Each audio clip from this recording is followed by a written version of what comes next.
Hello and welcome दोस्तों, स्वागत है आप सभी का तिवारी एकेडमी में। दोस्तों, आज के इस वीडियो में हम लोग जान लेंगे क्लास 7 के साइंस का 13th चैप्टर गति एवं समय के बारे में, और साथ ही जान लेंगे इस चैप्टर से जुड़े क्वेश्चंस और आंसर्स के बारे में। तो फ्रेंड्स, चलिए आज का ये वीडियो हम स्टार्ट करते हैं।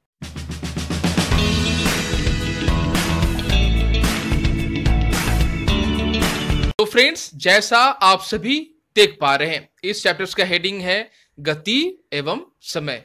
तो फ्रेंड्स, चलिए सबसे पहले हम जान लेते हैं कि आखिर इस चैप्टर में हमें कौन सी बातें बताई गई हैं। तो फ्रेंड्स, इस चैप्टर में आपको गति के बारे में बातों को समझाया गया है, जो आने वाले क्लासेस में आपके लिए काफी हेल्पफुल होंगी, और साथ में आपको समय के बारे में भी बताया गया है। ठीक है ना। गति क्या होती है, गति कितने प्रकार की हो सकती है, साथ में आपको प्राकृतिक दैनंदिन जीवन में, ठीक है ना, हमारे इस दैनंदिन जीवन में जितने प्रकार के गति हो रहे हैं उनके बारे में भी आपको समझाया गया है। ठीक है ना। और साथ में आपको बताया गया है समय की जो मात्रक है उसके बारे में आपको समझाया गया है, किस प्रकार किसी भी वस्तु के गति को हम निकाल सकते हैं, किस प्रकार किसी वस्तु के चाल को हम निकाल सकते हैं, उसके ही बारे में आज का यह पूरा टॉपिक है। तो फ्रेंड्स, चलिए सबसे पहले हम लोग जान लेते हैं कि आखिर इस चैप्टर के हेडिंग्स में बताए गए शब्द में आखिर इस गति शब्द का आखिर क्या मतलब है। तो फ्रेंड्स, गति का सीधे शब्दों में अगर कहा जाए तो गति किसी भी वस्तु में स्थानांतरित होने की प्रक्रम को हम गति कहते हैं। यानी जब भी कोई वस्तु एक जगह से दूसरे जगह गति करता है या अपनी धुरी या अक्ष में ही घूमता है, उसे हम गति कहते हैं। साधारण भाषा में अगर हम समझें इसे, तो आप सभी जानते हैं हम जो है चलते हैं, फिरते हैं, घूमते हैं, तो क्या हम गति कर रहे हैं? तो फ्रेंड्स, हाँ, हम गति कर रहे होते हैं। पक्षियां क्या गति करती है? तो इसका भी उत्तर होगा पक्षियां, जितने भी सारे जानवर हैं वो सभी गति करते हैं। तो क्या पेड़ पौधे गति करते हैं? तो फ्रेंड्स, आप सभी जान लीजिए, पेड़ पौधे भी गति करते हैं। हालांकि वो मूल रूप से जड़ों के सहारे मिट्टी पर खड़े होते हैं, लेकिन वह भी गति कर रहे होते हैं। यह कैसे पॉसिबल है? फ्रेंड्स, आप सभी जानते हैं जो पेड़ है ना, वो सजीव के वर्गीकरण में आते हैं, सजीव के कैटेगरीज में आते हैं। कौन? ये पेड़। और पेड़ों में भी मूवमेंट होता है। ठीक है ना। पेड़ धीरे धीरे बड़े होते हैं, आप सभी ने देखा है। ठीक है ना। उसमें भी गतियां होती हैं। इसके अलावा आप बोल सकते हैं कि जब आप किसी पेड़ को या पौधे को आप अंधेरे घर में रख दें और उसमें से उस घर में, पूरे अंधकार घर में एक छोटा सा जगह जहां से सूर्य का प्रकाश उस घर में प्रवेश करता हो, आप देखेंगे कि जो पेड़ है ना, उस सूर्य की, या फिर जो पौधा है वो सूर्य के प्रकाश की तरफ वो बढ़ने लगती है। ठीक है ना। तो फ्रेंड्स, अब हम लोग जान लेंगे समय के बारे में। तो फ्रेंड्स, कोई भी वस्तु जब घूर्णन गति करती है, कोई भी गति करती है, तो वह किसी समय के परिप्रेक्ष्य में ही वह गति कर रही होती है। ठीक है ना। याद रखना है, दिन में सूरज का उगना सुबह में और डूब जाना, ये एक समय का ही उदाहरण है। याद रखना है फ्रेंड्स। ठीक है ना। और समय के साथ ही ऋतु परिवर्तन भी होते हैं। ठीक है ना। ये बात भी आपको जान लेनी है। अब है आपको जान लेना कि आखिर समय हम किस मात्रा को कह रहे हैं, किस टाइम को कह रहे हैं, किस अवधि को कर रहे हैं। जनरली हर पल, ठीक है ना, हर अवधि ही समय कहलाती है जिसमें कुछ काम हो रहे हैं। ठीक है ना। या फिर पृथ्वी अपनी घुरी पर घूर्णन कर रही होती है। ये हर वो पल समय ही है।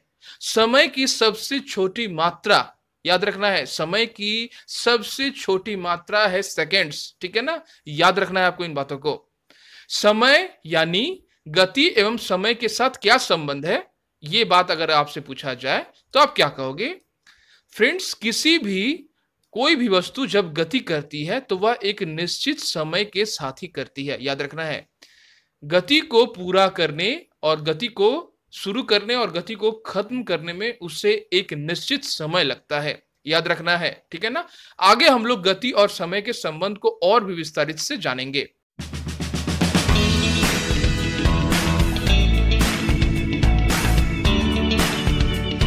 तो फ्रेंड्स, अब हम लोग समझने की कोशिश करेंगे कि आखिर मंद अथवा तीव्र आखिर क्या होते हैं, जैसा आप सभी देख पा रहे हैं। तो फ्रेंड्स, मंद और तीव्र किसी भी वस्तु की वह परिस्थिति है जहां पर कोई वस्तु समय के सापेक्ष में अधिक गति करता है, ठीक है ना, या फिर कम गति करते हैं, और अधिक दूरी तय करता है या फिर कम दूरी तय करते हैं। समझना है आपको बातों को। जैसे उदाहरण के रूप में कहा जाए कि आखिर आपके घर से आपके स्कूल की दूरी मान लेते हैं 5 किलोमीटर है, ठीक है ना। कितना है? 5 किलोमीटर। आप साइकिल पर जा रहे हैं, ठीक है ना, उसमें आपको समय लग रहा है कितना? आपको समय लग जा रहा है आधे घंटे, ठीक है ना, यानी 30 मिनट का, ठीक है, याद रखना है 30 मिनट का समय लग जा रहा है, 30 मिनट। वहीं उसी दूरी को तय करने में, ठीक है ना, आपके दोस्त को समय लग रहा है 15 मिनट, ठीक है ना। तो यहां पर किसकी गति ज्यादा है और किसकी गति कम है, ठीक है ना, याद रखना है किसकी धीमी गति है। तो फ्रेंड्स, आपकी जो गति है वो धीमी है, क्योंकि 5 किलोमीटर जाने में आपको 30 मिनट का समय लग रहा है, जबकि उससे उसी 5 किलोमीटर पहुंचने में उसे 15 मिनट का समय लग रहा है। तो गति किसकी ज्यादा है? तो गति ज्यादा है इसकी, ठीक है ना, आपके दोस्त की, और आपकी जो गति है वो कम है, ठीक है ना, समझना है आपको। मंद अथवा तीव्र का उदाहरण हम लोग समझने की कोशिश किए, यानी मंद गति से आप चल रहे हैं और आपका जो दोस्त है वो तीव्र गति से गति कर रहा है। समझना है आपको बातों को, ठीक है ना। अब हम लोग जानने की कोशिश करेंगे कि आखिर चाल क्या है, ठीक है ना। अब देख पा रहे हैं एक पॉइंट है, दूसरा चाल आखिर किसे। तो फ्रेंड्स, अब हम लोग जान लेंगे आखिर चाल क्या है। कोई भी वस्तु समय के परिप्रेक्ष्य में जितनी दूरी तय करती है वह उसका चाल होता है। समझना है आपको बातों को। समय के परिप्रेक्ष्य में जितनी दूरी वह तय कर रही है, ठीक है ना, ध्यान से आपको समझना है।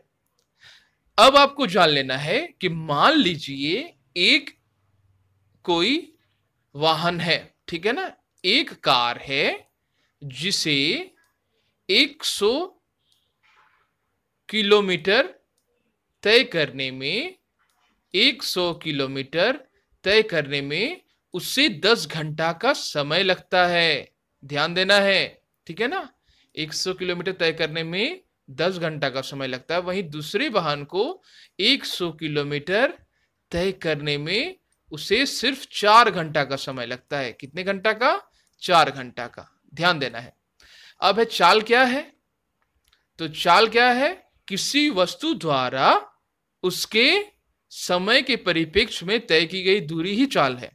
तो नंबर ए, जो वाहन ए है और वाहन बी आप देख पा रहे हैं, वाहन ए का चाल क्या है? तो वाहन ए का चाल है 10 से, अगर हम डिवाइड करते हैं 100 को, ठीक है ना, अगर हम 100 को डिवाइड करते हैं तो क्या आएगा मेरा आंसर? 10 किलोमीटर प्रति घंटा, ठीक है ना, यानी 10 किलोमीटर प्रति आवर, यानी 1 घंटे में इस वाहन का जो चाल है वह है 10 किलोमीटर प्रति घंटा। याद देना है, ध्यान देना है आपको। 10 किलोमीटर प्रति घंटा ए वाहन का चाल, और बी वाहन का चाल है, अगर 100 को अगर आप डिवाइड करें 4 से तो क्या होगा? इसका आंसर होगा 25, यानी वाहन बी का जो चाल है वह है 25 किलोमीटर प्रति घंटा। इसके बारे में हम लोग आगे जानने की कोशिश करेंगे कि आखिर ये कैसे हो पा रहा है। अभी आपको थोड़ा आसान शब्दों में समझना है। तय की गई दूरी जो कि 100 किलोमीटर है, ध्यान देना है, तय की गई दूरी दोनों में 100 किलोमीटर है, ठीक है ना, और लगा समय जो है, तय की गई दूरी 100 किलोमीटर और लगा समय इसमें है 10 घंटा और इसमें है 4 घंटा, ठीक है, ध्यान देना है, तय की गई दूरी इसमें 4 घंटा। तो इसका आंसर आएगा 10, ठीक है ना, यानी 10 किलोमीटर प्रति घंटा इसका आएगा आंसर जो आ गया है, और इसका आएगा 25, ठीक है, आप देख पा रहे हैं। इस तरह से आप समझ रहे हैं कि आखिर चाल क्या है, ठीक है ना। तो ये किलोमीटर पर आवर जो आपको बताया जा रहा है, यही उसका चाल है। समझ रहे हैं आपको बातों को, ठीक है ना फ्रेंड्स। जितना भी आप देख पा रहे हैं इस चाल को, ये किलोमीटर पर आवर में जो निकल रहा है, ये सभी उस वाहन की ही चाल है, ठीक है ना। मैंने आपको दो अलग अलग वाहन के चाल को निकालकर समझाने की कोशिश की है। अब है इसको चलिए और अच्छे से समझने की कोशिश करते हैं, ठीक है ना।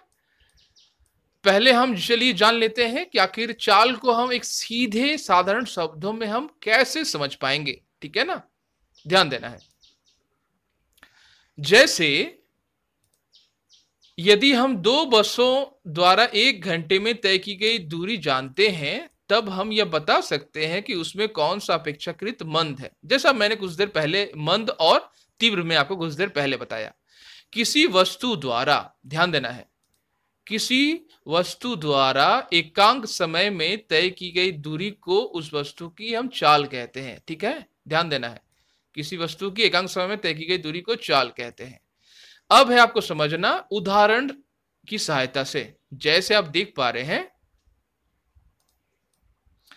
जब हम यह कहते हैं कि कोई कार 50 किलोमीटर प्रति घंटा की चाल से गति करती है, ठीक है ना, आप देख पा रहे हैं, तो इससे यह ज्ञात होता है कि वह कार 1 घंटे में 50 किलोमीटर दूरी तय करेगी, ठीक है ना।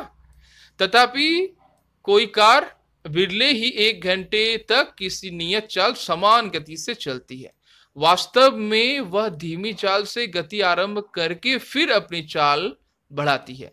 अतः हम कह सकते हैं कि किसी कार का चाल 50 किलोमीटर प्रति घंटा है, तो प्रायः हम केवल कार द्वारा 1 घंटे में तय की गई दूरी पर ही विचार करते हैं, ठीक है ना।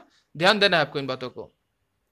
अतः हम इसकी चिंता नहीं करते हैं कि इस 1 घंटे में, इस घंटे की अवधि में कार नियत चाल से चल रही है अथवा नहीं। ध्यान देना है आपको, ठीक है ना। वास्तव में यह परिकलित की गई चाल कार की औसत चाल है। ध्यान देना है, वास्तव में यह परिकलित की गई चाल, निकाला गया चाल है, कार की औसत चाल है। तो यहां पर हम औसत चाल के लिए चाल शब्द का ही उपयोग करेंगे। ध्यान देना है आपको बातों को फ्रेंड्स, ठीक है फ्रेंड्स। एक उदाहरण से फिर से हम समझने की इस चाल को कोशिश करेंगे। मान लीजिए कोई वाहन है जो 320 किलोमीटर दूरी को तय करती है 8 आवर्स में, 8 घंटे में, ठीक है ना। ध्यान देना, 320 किलोमीटर दूरी को वो तय करती है 8 घंटे में। तो उसकी चाल क्या है? 300, ध्यान से समझना है, 320 किलोमीटर, ठीक है ना, और उसे 8 घंटे लग रहे हैं, तो उसकी चाल क्या है? 40 किलोमीटर प्रति घंटा। कितना है? 40 किलोमीटर प्रति घंटा। ये कैसे हम निकाल पा रहे हैं चाल को?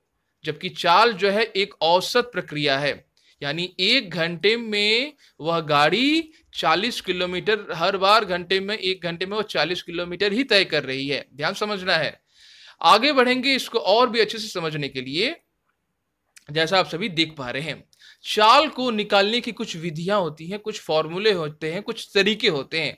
जैसे एग्जाम्पल के रूप में तय की गई कुल दूरी और लिया गया कुल समय, ये होते हैं किसी भी वस्तु की चाल को निकालने के फॉर्मूले या तरीके, जहां से हम किसी भी वस्तु की चाल को हम निकाल पाते हैं। समझना है आपको बातों को। तो तय की गई दूरी यदि 320 किलोमीटर है और लिया गया जो कुल समय अगर 8 घंटा है, तो चाल क्या होगा? ध्यान देना है, ये किलोमीटर में है और ये है आवर में, यानी घंटे में। तो यानी आपका आंसर निकलेगा 40, ठीक है ना, 40 किलोमीटर प्रति घंटा एच। समझना है आपको इन बातों को, ठीक है ना। अब है, हमेशा हम ट्रेन से जब सफर करते हैं तो आप देखोगे जनरली साधारणतया 40 किलोमीटर पर आवर ही लिखे होते हैं, ठीक है ना, किलोमीटर पर आवर। ध्यान से समझना है। मैं क्यों बार बार आपको कह रहा हूं? क्योंकि आपको ध्यान देना है इस किलोमीटर पर आवर में ज्यादातर दो शहरों की दूरी, याद रखना है इन बातों को भी, दो शहरों की बीच की दूरी को हम किलोमीटर से मापते हैं, ठीक है ना, याद रखना है। और जब भी दो खगोलीय पिंड यानी आकाशीय पिंड जो होते हैं, तारे वाले जो जगह होते हैं, ठीक है ना, आप आकाश में बहुत सारे तारे देखेंगे, तो उन दोनों के बीच की दूरी को हम लाइट ईयर्स मापते हैं, प्रकाश वर्ष, ठीक है ना, लाइट ईयर यानी प्रकाश वर्ष। ध्यान से समझना है आपको। तो दो शहरों के बीच की दूरी को हम किलोमीटर से मापते हैं, मीटर से या फिर सेंटीमीटर से नहीं। ठीक है ना? क्यों कर रहे हैं ऐसा? क्योंकि अगर मीटर या फिर सेंटीमीटर से करें तो कई बड़े संख्या जो है हमें प्राप्त होंगे, ध्यान देना है। आगे बढ़ेंगे हम लोग और जान लेंगे अब कि आखिर ये आप देख पा रहे हैं असमान, असमान और एक समान गति, ठीक है ना, समान चाल या फिर असमान, असमान चाल और एक समान गति आखिर क्या होती है। ठीक है ना, अब देख पा रहे हैं फ्रेंड्स, अगर कोई भी वस्तु, ठीक है ना, ध्यान देना है, यदि किसी सरल रेखा के अनुदिश, यदि किसी सरल रेखा के अनुदिश गति करने वाली वस्तु की चाल परिवर्तित होती है, होती रहती है, तो उस वस्तु की चाल को असमान चाल कहते हैं। याद रखना है, वस्तु की चाल जो है समय के साथ चेंज होती है तो वह असमान चाल है। और वही इसके विपरीत, जब किसी सरल रेखा के अनुदिश किसी वस्तु की चाल नियत गति से, नियत चाल से माने एक समान चाल से, निर्दिष्ट चाल से जब गति कर रही होती है, ठीक है ना, तो वो एक समान चाल है। दोनों में अंतर है, ठीक है ना। असमान चाल में समय के साथ गति में परिवर्तन होता है, इसीलिए आपको इस चैप्टर का हेडिंग है गति और समय। ठीक है ना, समझना आपको रिलेशन को।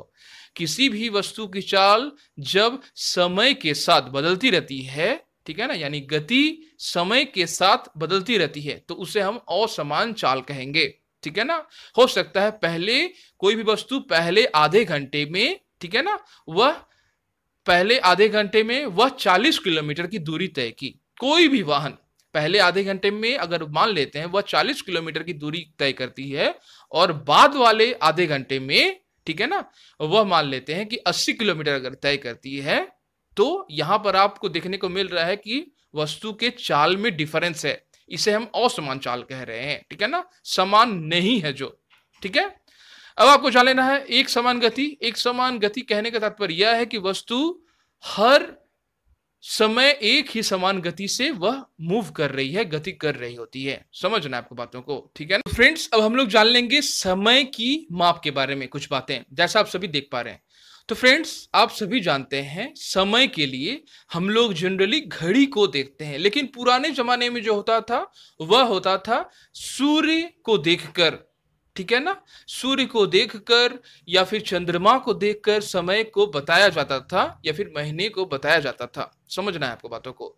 सूरज के उगने से सूरज के डूबने के बीच की प्रक्रिया भी इसी समय के दौरान एक दिन के अंतर को माना जाता था। यानी एक दिन में सूरज उगेंगे और फिर डूब जाएंगे, एक दिन का कंप्लीट होना। ठीक है ना, इस तरह से समय की अवधि को निकाला जाता था, या फिर पूर्णिमा या फिर अगले पूर्णिमा, फिर समय का जो गैप है इस तरह से निकाला जाता था। इसके अलावा बहुत सारी उपकरणें थी, जैसे बालू वाले एक उदाहरण थे जिसमें कांच के ग्लास होते थे, दोनों तरफ थे, ठीक है ना, उसमें बालू भरे होते थे और वो बालू धीरे धीरे गिरते थे, तो समय का माप घंटे का निकलता था। समझना है आपको बातों को। ठीक है ना।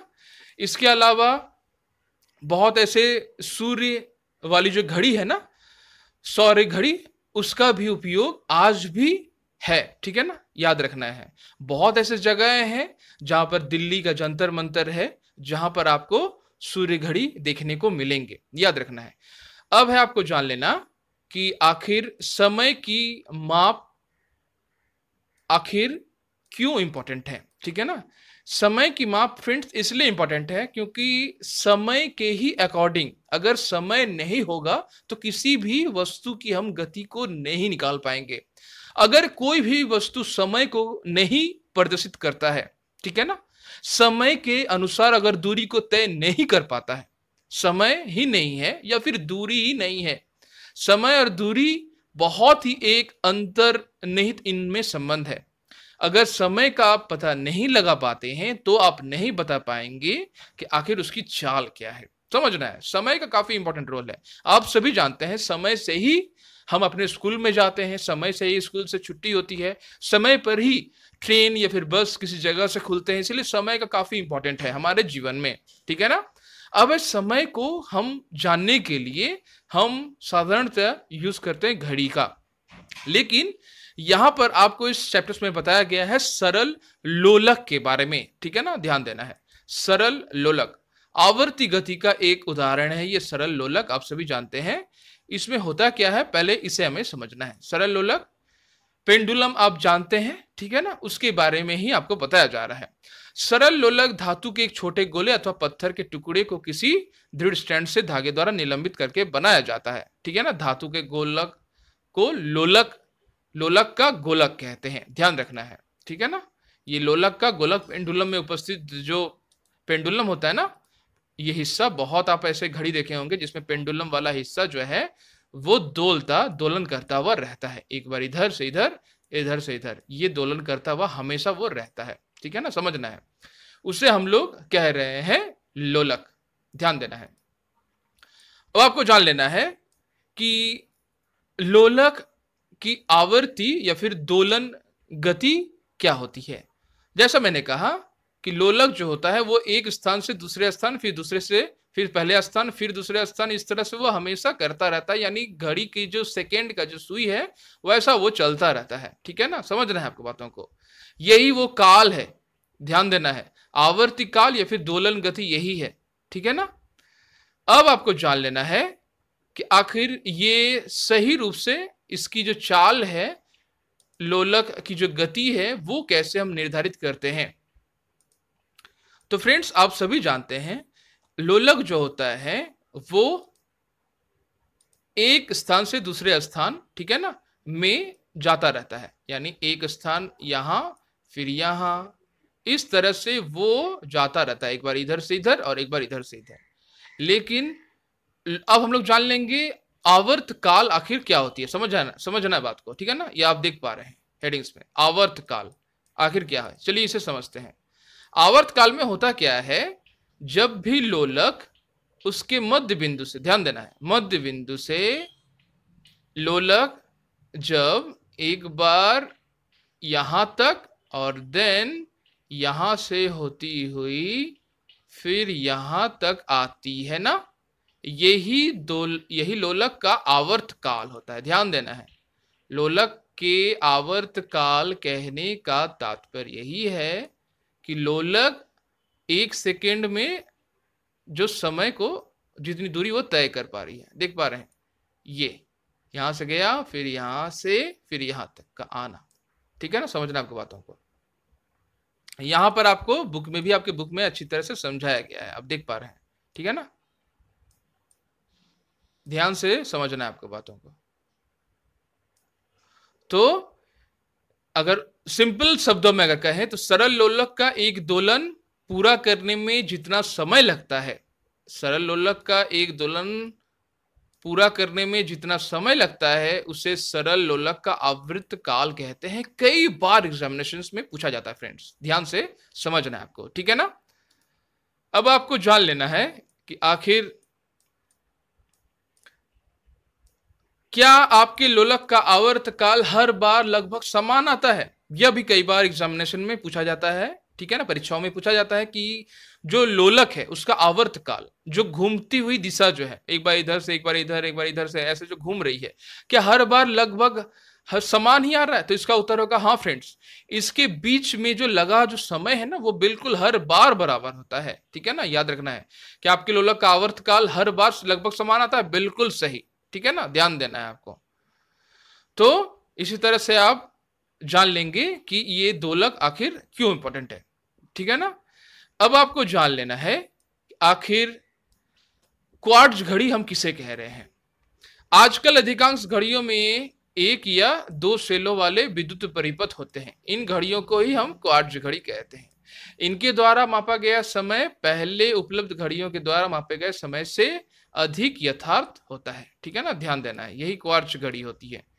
इसके बारे में भी पूछा जाता है कई बार कि आजकल अधिकांश घड़ियों में एक या दो सेलों वाले विद्युत परिपथ होते हैं, इन घड़ियों में क्वार्ट्ज घड़ी, इन घड़ियों को क्वार्ट्ज घड़ी कह रहे हैं। क्यों कर रहे हैं, क्योंकि इनके द्वारा मापा गया जो समय है बिल्कुल पहले के घड़ियों जैसा बिल्कुल नहीं है, उससे कई ज्यादा परफेक्ट है, कई सटीक है, ठीक है ना।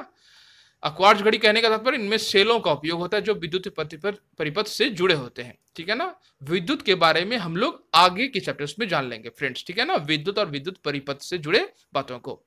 तो फ्रेंड्स अब हम लोग जान लेंगे समय तथा चाल के मात्रक के बारे में। तो फ्रेंड्स जैसा आपने कुछ देर पहले ही जान लिया कि आखिर समय के साथ गति का क्या संबंध है, अब हम लोग जान लेंगे समय और मात्रक चाल के मात्रक के बारे में, ठीक है ना। तो आप सभी जानते हैं समय का सबसे छोटा वाला जो हिस्सा है, ठीक है ना, वो सेकेंड है। या ध्यान देना है, समय का मूल मात्रक ही है सेकेंड। इसके अलावा मिनी सेकंड्स भी होते हैं, नैनो सेकंड्स भी होते हैं, माइक्रो सेकंड्स भी होते हैं, ध्यान देना है, ठीक है ना।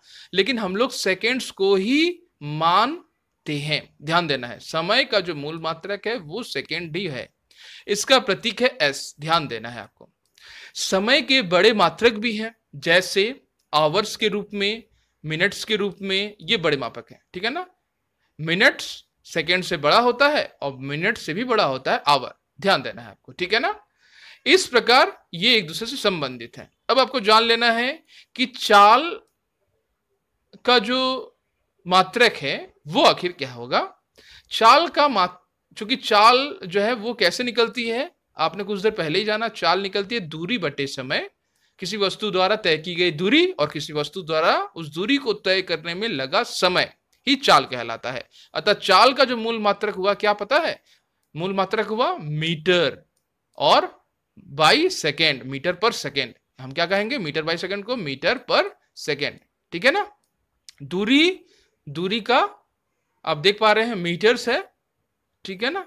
सबसे मूल मात्रक दूरी का मीटर है मूल मात्रक, और समय का है सेकेंड्स। ध्यान देना, अभी मैंने कुछ देर पहले कहा इसीलिए मीटर पर सेकेंड, इसीलिए चाल का जो मूल मात्रक क्या हुआ? मीटर पर सेकेंड। ध्यान देना है, ये सवाल भी कई बार आपको एग्जामिनेशन में पूछे जाते हैं कि आखिर चाल का मूल मात्रक आखिर क्या है, ठीक है ना। समझना आपको बातों को।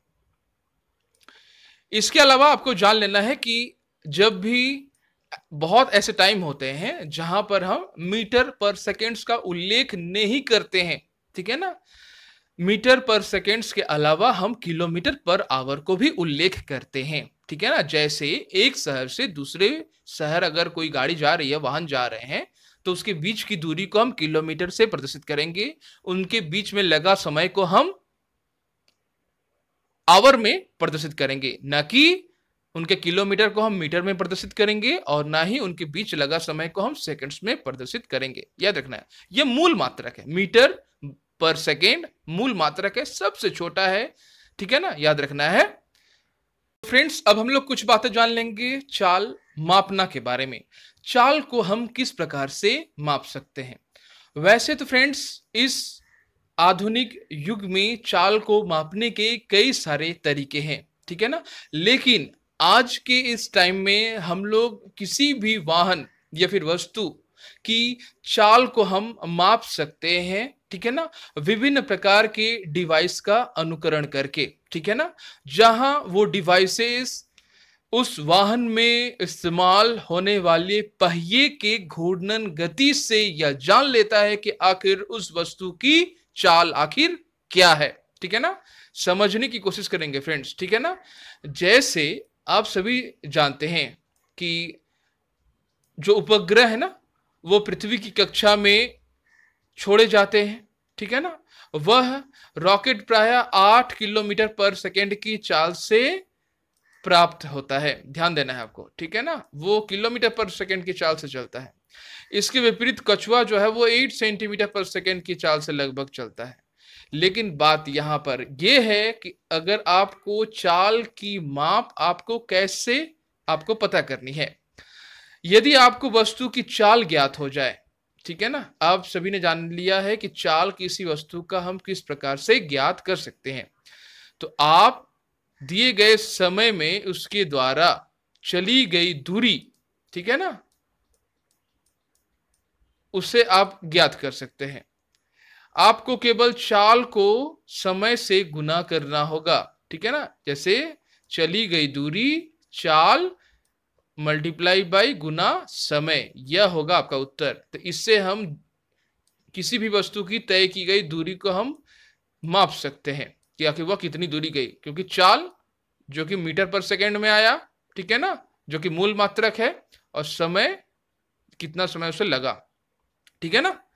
अब यह भी आप जान सकते हैं कि चाल से चलने वाली कोई वस्तु किसी दूरी को कितने समय में तय करेगी। तो तय करने वाला जो समय होगा किसी वस्तु का वो कैसे होगा? दूरी, ठीक है ना, उसको डिवाइड कर देंगे दूरी बटे चाल, चाल से हम लोग डिवाइड कर देंगे, तो वह जो निकलेगा वह होगा लिया गया समय, उस वस्तु ने कितने समय लिए होंगे। ध्यान देना है, ये तीनों ही बातें जो आपको कुछ देर पहले मैंने बताई, वो तीनों ही बातें, ठीक है ना, ये तीनों ही बातें, एक दो, ठीक है ना, और इसके पहले मैंने आपको एक बातें बताई जहां पर आपने सीखा कि आखिर चाल को कैसे निकाला जाता है, ठीक है ना। चाल को निकालने की बातें, दूरी को निकालने की बातें और समय को निकालने की बातें आपने जान ली, ठीक है ना, समझना है आपको बातों को, और ये तीनों ही एक दूसरे से संबंधित है।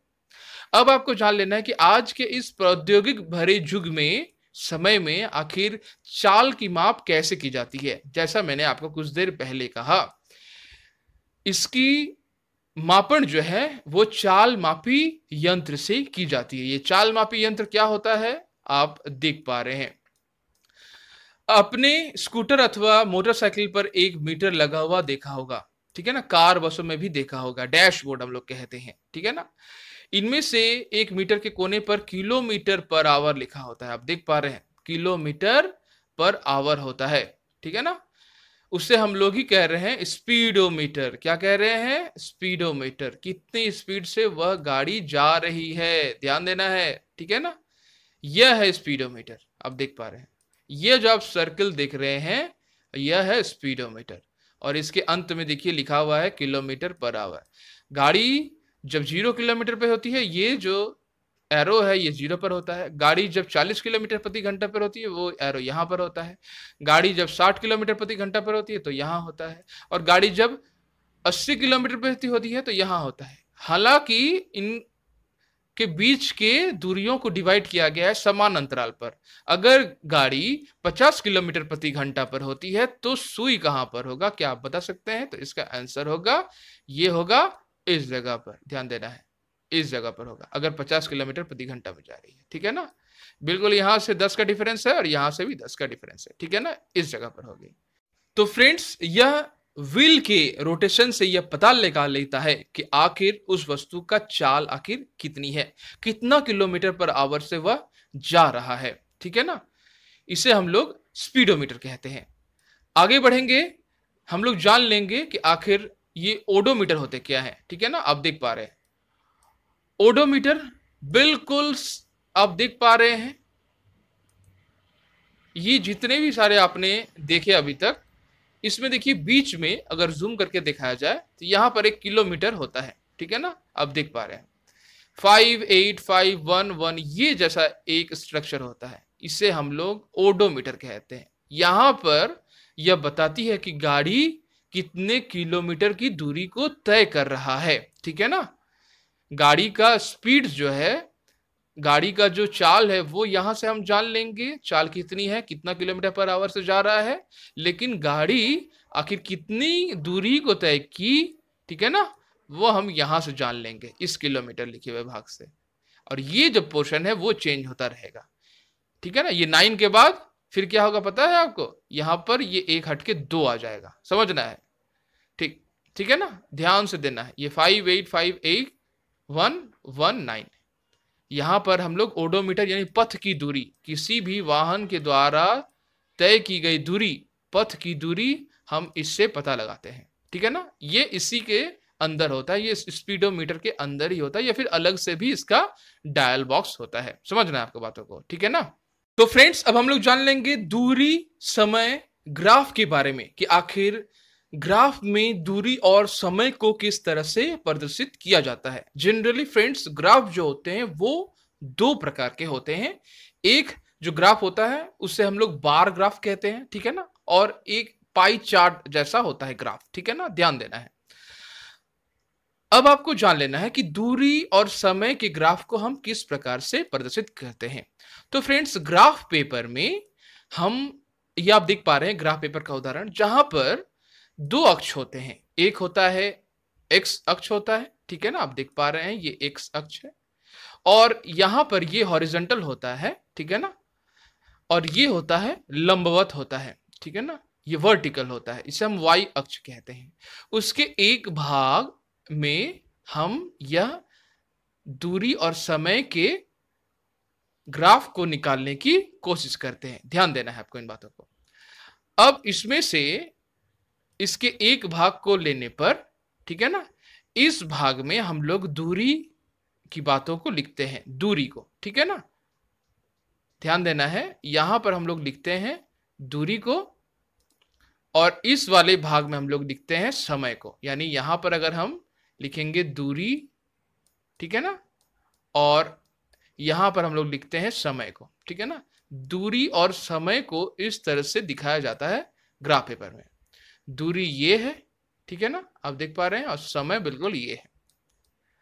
अब ये जो 0 है ये मध्य बिंदु है, ठीक है ना।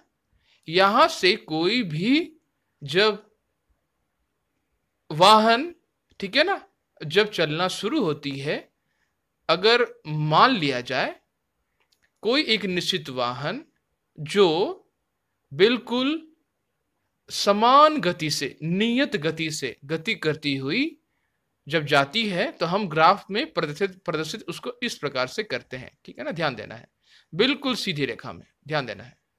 ये सीधी रेखा यह बताती है कि आखिर वह जो गाड़ी है, वह जो वाहन है, बिल्कुल समान गति से वह जा रही है, जहां पर वह निश्चित समय पर निश्चित दूरी को तय कर पा रही है, बिल्कुल समान गति से, ठीक है ना। ध्यान देना है, आपको समझना है।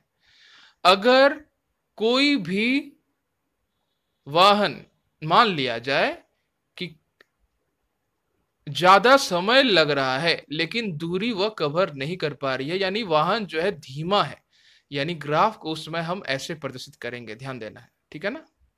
अगर हम यह मान लेते हैं कि कोई भी वाहन जिसकी स्पीड चाल काफी तेज है, कम समय में ही काफी दूरी तय करती है, तो वह इस समय इस तरह से प्रदर्शित की जाएगी। ध्यान देना है आपको बातों को।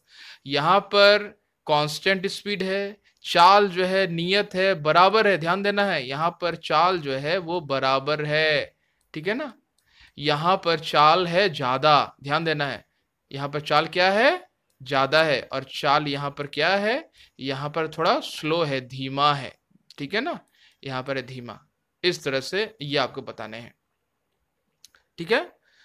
साथ में चाल जो बराबर है वो कैसे है, इसके बारे में अगर हम थोड़ी चर्चा करें तो ध्यान देना है, चाल बराबर होने का तात्पर्य यही है, चाल कांस्टेंट होने का तात्पर्य यही है कि यहां पर दूरी और समय का जो अनुपात होता है वो एक दूसरे के अनुसार होता है, ठीक है ना, बिल्कुल बराबर होता है। यानी जितनी यहां पर अगर हम चिन्ह कर लें 1 2 3, इस तरह से यहां भी 1 2 3, यह बिल्कुल बराबर का होता है। उनके जो अनुपात होते हैं, ठीक है ना, वो बिल्कुल बराबर के होते हैं, ठीक है ना, वो एक दूसरे के अनुपात के बराबर होता है। ये समान वाला जो कांस्टेंट स्पीड में जा रहा है, ठीक है ना। मान लीजिए कोई वाहन 40 किलोमीटर प्रति घंटा की स्पीड से हमेशा जाती रहती है, तो कुछ ऐसा बनेगा। और कोई है जो 80 किलोमीटर स्पीड से जा रही है कोई वाहन, तो कुछ ऐसा बनेगा। और कोई वाहन है जो सिर्फ 20 किलोमीटर से जा रही है, तो वो कुछ ऐसा बनेगा ग्राफ पेपर में। समझना है आपको बातों को, ठीक है ना। तो यहां पर आपने जान लिया। अब आपको जानना है कि कोई भी वाहन यदि कुछ देर तक वो सही चलता है, कुछ दूर माने कुछ देर तक वह स्लो चलने की कोशिश करता है, ठीक है ना, स्लो चलता है, और देन वो चलता है स्पीड्स में थोड़ा। यानी कोई ग्राफ पेपर में अगर कुछ इस तरह का आया, आप देख पा रहे हैं, वक्र के आकार का अगर कुछ प्रदर्शित हो, तो समझ लेना है कि वह उस वस्तु की चाल जो है वो नियत नहीं है, ठीक है ना, वो बदल रही है चाल। कैसे बदल रही है, ध्यान से अगर समझें तो हम देखेंगे कि पहले वह जो वस्तु है वह कुछ समय तक उसने ज्यादा समय लेकर कम दूरी को तय की, ठीक है ना, यहां तक आप देख पा रहे हैं, ठीक है ना। लेकिन एक बिंदु ऐसा आया जहां से उसने चाल को काफी बढ़ा दिया, जो कि कम समय में ज्यादा दूरी को अब तय कर रही है। तो यहां पर यह जो वस्तु है, ये वक्र जहां पर यह सृष्टि हो रहा है, यहां पर यह जो वाहन है, यह वाहन बिल्कुल नियत गति से गति नहीं कर रहा है, ठीक है ना, इसमें चेंजेस हो रहे हैं इनकी गति में। ध्यान देना आपको इन बातों को, ठीक है ना फ्रेंड्स। अब आपको जान लेना है कि आखिर कोई वस्तु, कोई वाहन जब स्थिर होती है, तो फिर हम उसको कैसे प्रदर्शित करेंगे? कोई वाहन फ्रेंड्स अगर स्थिर होती है ना, तो वह हमेशा इस प्रकार से स्थिर होगी। ध्यान देना है, स्थिर होने का मतलब है इस प्रकार से, यानी समय ही बढ़ता जा रहा है और गति नहीं हो रही है। क्या इसकी तरफ से बढ़ रहा है? नहीं, इसका उत्तर होगा नहीं। वो बिल्कुल इस जगह पर कुछ दूरी जाने के बाद वह बिल्कुल खड़ा हो गई है और बिल्कुल समय बीतता जा रहा है, बीतता जा रहा है, और गति जो है वो बीतता जा रहा है समय। ठीक है ना, ध्यान देना है। इस तरह से, इस प्रकार में आप दिखा सकते हैं कि कोई गाड़ी स्टॉप है। ठीक है ना, इस प्रकार से आप कर सकते हैं। तो फ्रेंड्स, अब हम लोग इस वीडियो में आगे बढ़ेंगे और जान लेंगे इस चैप्टर से जुड़े क्वेश्चंस और आंसर्स के बारे में। तो फ्रेंड्स, चलिए देख ले रहे हैं कि आखिर प्रश्न नंबर 1 में हमसे क्या पूछे गए हैं। जैसा आप सभी देख पा रहे हैं, प्रश्न नंबर 1, निम्नलिखित गतियों का वर्गीकरण सरल रेखा के अनुदिश, वर्तुल तथा दोलन गति में कीजिए। यह है आपका पहला जो सवाल, जहां पर आपको पूछा जा रहा है कि जो आपको निम्नलिखित गतियां जो है वो बताई जाएंगी। ठीक है ना, उनके वर्ग को आपको बताना है कि आखिर वो सरल रेखा के अनुदिश है, या फिर वह वर्तुल गति है, या फिर दोलन गति में है। ठीक है ना, क्योंकि आपको यह पूरा चैप्टर आपने पढ़ लिया, जान लिया, आपने समझ लिए हैं। अब आपको बताना है कि आखिर कौन सा गति किस टाइप का मोशंस कहला रहा है, किस टाइप का गति हो रहा है। ठीक है ना, इसके लिए सबसे पहले हम चलेंगे सबसे पहले सवाल की तरफ, जहां पर नंबर क में हमसे पूछा जा रहा है कि दौड़ते समय आपके हाथों की गति जो है वो कौन सी गति है। ठीक है ना, इसके अलावा नंबर 2 में पूछा गया है, नंबर ख में, सीधी सड़क पर गाड़ी खींचते घोड़े की गति यह कौन सी गति है। नंबर ग में पूछा गया है कि मेरी गो राउंड झूले में बच्चे की गति यह कौन सी गति है। ठीक है ना, समझना है आपको धीरे से, अभी आपको आंसर्स नहीं बताना है, आंसर्स हम लोग आगे पढ़ेंगे। नंबर घ में है कि सी 100 झूले पर जो बच्चों की गति होती है वो कौन सी गति है। ठीक है ना, नेक्स्ट अगला में नंबर 6 में आपसे पूछा गया है कि विद्युतीय घंटी के हथौड़ों की जो गति है वो कौन सी गति है, यह आपको बताना है। ठीक है ना, जो आपको बताए जा रहे हैं कि आखिर जो गतियों का जो वर्गीकरण है उसमें से आपको ध्यान देना है कि कौन सा क्या होगा। ठीक है ना, अगला नंबर 6 में पूछा गया है कि सीधे पुल पर जब रेलगाड़ी की गति करती है तो वो कौन सी गति होती है। तो जितने सारे गति आपको पूछे जा रहे हैं ना फ्रेंड्स, नंबर प्रश्न 1 में, उन सब के बारे में आपने इस चैप्टर्स में पढ़ लिए हैं। ठीक है ना, अब आपको जान लेना है कि आखिर इनका उत्तर क्या होगा। तो फ्रेंड्स, चलिए देख ले रहे हैं कि इस प्रश्न का उत्तर हम लोग एक एक करके देख लेंगे, जैसा आप सभी देख पा रहे हैं। ठीक है ना, नंबर क में जो पूछा गया था वह है दौड़ते समय आपके हाथों की जो गति होती है वो किस तरह की होती है, उससे हम क्या कह रहे हैं। तो फ्रेंड्स, उससे हम कह रहे हैं दोलन गति। याद रखना है आपको, उससे हम क्या कह रहे हैं, उससे हम लोग कह रहे हैं दोलन गति। दोलन गति जिस तरह की होती है उसे आपको समझना है। दोलन गति जब दौड़ रहे होते हैं तो हम लोग का हाथ का मूवमेंट एक बार इस तरह का होता है, ठीक है ना, और एक बार इस तरह होता है। यानी ये जो पॉइंट है ये आपका कंधा है, अगर मान लेते हैं ये पॉइंट आपका कंधा है, तो इस तरह आपका पोजीशन होता है हाथों का। ठीक है ना, एक बार इस तरफ जाता है, इस तरफ, इस तरफ। तो ये जो गति हो रही है ये दोलन गति हो रही है, समझना है। ठीक है ना, सीधी सड़क पर गाड़ी खींचते घोड़े की जो गति होती है वो सरल रेखा के अनुदिश गति होती है। याद रखना है, सीधी सड़क है, आपको शर्त बताया जा रहा है, सड़क जो है वो बिल्कुल सीधा है और जो घोड़े हैं वो खींच रहे हैं गाड़ी को, तो वो कौन सी गति होगी, तो वह सरल रेखा के अनुदिश गति होगी। जिस तरह से हम लोग मान ले रहे हैं एग्जांपल के रूप में कि ये गाड़ी है, ठीक है ना, ये है घोड़ा, ठीक है, और ये है उससे लगा हुआ गाड़ी, ठीक है ना, उस पर चक्के लगे हुए हैं। तो अब है वो बिल्कुल सीधी रेखा है, सीधा सड़क है, सीधा सड़क पर ये दौड़ रहे हैं, तो ये कौन सा गति होगा, सरल रेखा के अनुदिश गति होगा। ठीक है, बिल्कुल आसान है, आपको बुक्स में भी समझाया गया है। आगे बढ़ेंगे, नंबर 3 में देख लेंगे, मेरी गो राउंड झूले में बच्चों की गति होती है वो कौन सी गति होती है, वो वर्तुल गति होती है फ्रेंड्स। ठीक है ना, समझना है आपको। मेरी गो राउंड बच्चों में जो झूलते हैं ना बच्चे, जो खेलते हैं, जिस तरह से नाम से पता चल रहा है, मेरी गो राउंड जो ये हो रहा है ना, देख पा रहे हैं, जिसमें बच्चे जो है घूमते हुए नजर आते हैं चारों तरफ से, याद रखना है आपको। ठीक है ना, तो वो जो खेल होता है उसमें उस झूले में, ठीक है ना, उसमें बच्चों की गति वर्तुल गति कहलाती है। तो फ्रेंड्स आपको समझना है कि आखिर सीसॉ झूले पर बच्चों की गति कैसी होती है। एग्जांपल्स के रूप में सीसॉ का जो कंस्ट्रक्शन होता है वो कुछ इस तरह का होता है। बच्चे एक बार इधर, ठीक है ना, यहां पर बच्चे बैठे हुए होते हैं और एक बच्चे यहां पर, ये जो गति हो रही होती है, एक बार ये बच्चे ऊपर बैठते हैं, ऊपर चले जाते हैं, तो ये बच्चे नीचे, ठीक है ना, इस तरह का ही ये पूरा चलता रहता है, ठीक है ना। बीच में से उनके एक एक्सिस होते हैं। ये हो रहा है सीसॉ झूले पर बच्चों की गति, दोलन गति होती है, याद रखना है आपको, ठीक है ना। विद्युतीय घंटी के हथौड़े की जो गति होती है वो कौन सी गति होती है, इसे आपको समझना है। तो वह दोलन गति होती है। जब विद्युतीय घंटी पर जब हथौड़ा हिट करता है ना फ्रेंड्स, तो वो गति होती है दोलन गति। कैसे? ये हो रहा है, मान लीजिए विद्युतीय घंटा, उसमें जो हथौड़े पड़ते रहते हैं, ठीक है ना, वो टाइम टू टाइम हथौड़े उसको बीट करते रहते हैं, इस पर याद रखना है।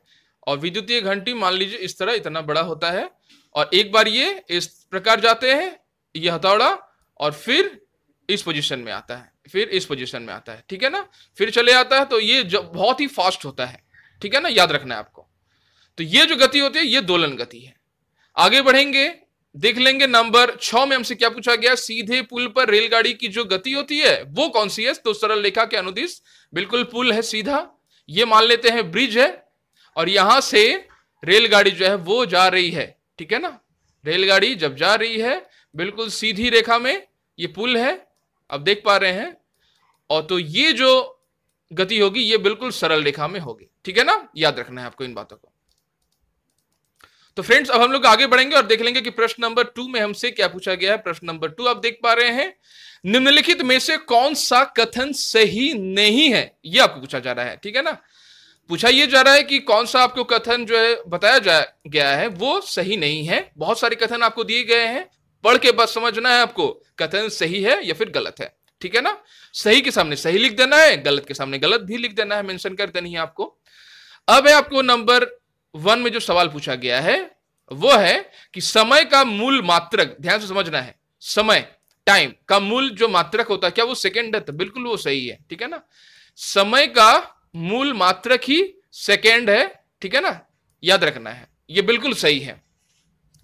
अब है आपको जान लेना कि आखिर समय को जब भी हम लोग प्रदर्शित करने की कोशिश करते हैं तो हम लोग जनरली सेकेंड से ही प्रदर्शित करते हैं, ठीक है ना, याद रखना आपको इन बातों को। समय सबसे, जो सेकेंड है वो सबसे छोटी इकाई होती है, उससे भी छोटी इकाई है, ठीक है ना, ये भी समझना है। लेकिन SI स्टैंडर्ड के अनुसार ये इकाई जो है समय की वो बिल्कुल छोटी है और मान्यता प्राप्त है, समझना है आपको। आगे बढ़ेंगे, देख लेंगे कि प्रत्येक वस्तु नियत चाल से गति करती है। माने निश्चित चाल से क्या प्रत्येक वस्तु गति कर रही है क्या? तो ऐसा बात नहीं है। हर वस्तु का अपना एक स्पीड होता है, ठीक है ना, अपना वेग होता है, वो अपनी इच्छा अनुसार चलते हैं या फिर खड़े रहते हैं, ठीक है ना। ऐसा कोई बात नहीं है कि हर पृथ्वी पर उपस्थित हर वस्तु ही गति कर रही है या हर वस्तु ही चल रही होती है, ठीक है ना, समझना आपको बातों को। तो यहां पर ये जो सेंटेंस हो गया आपका बिल्कुल गलत हो गया, समझना है। और पहले वाला जो सेंटेंस था कि समय का मूल मात्रक सेकेंड है, बिल्कुल सही था। आगे बढ़ेंगे, देख लेंगे नंबर गौ में हमसे क्या पूछे गए हैं। दो शहरों के बीच की दूरियां किलोमीटर में मापी जाती हैं, बिल्कुल सही है ये कि दो शहरों के बीच की जो दूरियां वो किलोमीटर में ही मापी जाती है, याद रखना है। जब भी आपने न्यूज़पेपर में देखे होंगे, ठीक है ना, टीवी में देखे होंगे कि जो, या फिर आपने जब भी टिकट जो है वो रिजर्वेशन अगर काटे होंगे तो आपने देखा होगा कि ज्यादातर टिकटों में भी लिखा रहता है कि दो शहरों के बीच आप कहां से आपने टिकट को बुकिंग किया, ठीक है ना, और कहां तक आपको जाना है, ठीक है ना। तो इसके बीच की जो दूरी होती है टिकटों में भी वो लिखी रहती है कि आखिर कितना किलोमीटर है, कब आपने रिजर्वेशन किया, वो टाइम भी लिखा हुआ होता है इस जगह पर नीचे में, और वो किलोमीटर भी मेंशन रहता है, ठीक है ना, कहां से कहां तक जाना है, ट्रेन नंबर क्या है, वो बिल्कुल लिखा रहता है। तो मान लेते हैं दिल्ली से अगर आपको बॉम्बे तक जाना है तो उसके बीच की जो दूरी होगी वह किलोमीटर में होगी, या फिर दिल्ली से आपको अगर जाना है कन्याकुमारी तक तो भी किलोमीटर में ही होगी। जनरली डिस्टेंस के लिए, जो दो शहरों के बीच के डिस्टेंस के लिए हम लोग किलोमीटर को ही चूज करते हैं। यहां पर हम सेंटीमीटर, मिलीमीटर या फिर मीटर को हम लोग चूज नहीं करेंगे, समझना है आपको बातों को, ठीक है ना। ऐसा क्यों कर रहे हैं? क्योंकि अगर हम सेंटीमीटर मिलीमीटर में कर रहे हैं तो इनकी संख्या काफी ज्यादा हो जाएगी ना, इससे आपको समझना है। ठीक उसी प्रकार से जब दो आकाशीय पिंड की दूरी हम लोग जब मापते हैं तो हम लोग किलोमीटर्स में भी बहुत टाइम कहते हैं, और नहीं तो हम लोग लाइट ईयर में कहते हैं, प्रकाश वर्ष में कहते हैं। ये बात भी आपको जाननी है। आगे बढ़ेंगे, देख लेंगे नंबर घ में हमसे क्या पूछा गया। नंबर घ, किसी दिए गए लोलक का आवर्त काल नियत नहीं होता है। ठीक है ना, किसी भी जो लोलक है ना उसका आवर्त काल क्या निश्चित नहीं होता है। नियत माने निश्चित, आवर्त काल जो टाइम यानी, और लोलक यानी जो पेंडुलम में जो पेंडुलम्स जो होते हैं उसका क्या टाइम निश्चित नहीं होता है। देखिए समझना है आपको बातों को। पेंडुलम्स में दिए गए जो टाइम का जो डिफरेंस जो सेट होता है ना वो फ्रेंड्स, वो पहले से ही होता है। इन दोनों के बीच की दूरी या जो टाइम होगा वो 0.5 सेकंड का ही होगा, या आधा सेकंड आप कह सकते हैं, या फिर 1 सेकंड कह सकते हैं। ठीक है ना, इतने ही सेकंड में ये इतनी बार ही इतनी दूरी तो ही तय करेगी। हर बार इतना ही टाइम लेगी जितना वह पहली बार ली थी। समझना है, हर बार ये फिक्स होगा। तो इसीलिए किसी दिए गए लोलक का आवर्तकाल नियत नहीं होता है, यह बात गलत है। जो लोलक का आवर्तकाल बिल्कुल नियत यानी निश्चित होता है, इसे आपको समझना है। ठीक है ना, आगे बढ़ेंगे नंबर 6 की तरफ ध्यान देंगे। रेलगाड़ी की चाल मीटर पर आवर में व्यक्त की जाती है। क्या यह बात सही है या गलत है? तो फ्रेंड्स यह बात बिल्कुल ही गलत है। अभी मैंने आपको कुछ देर पहले ही बताया, जब भी हम लोग ट्रेन के टिकट के लिए रिजर्वेशन कराते हैं तो उसमें आप देखोगे कि जनरली किलोमीटर मेंशंस रहते हैं, और किलोमीटर पर आवर जो है जनरली आप जब भी सॉल्व करते हैं मैथमेटिक्स जो क्वेश्चंस होते हैं वो किलोमीटर पर आवर पर ही होते हैं जनरली, आप देखे होंगे। ठीक है ना, वो मीटर पर आवर पर नहीं होते हैं।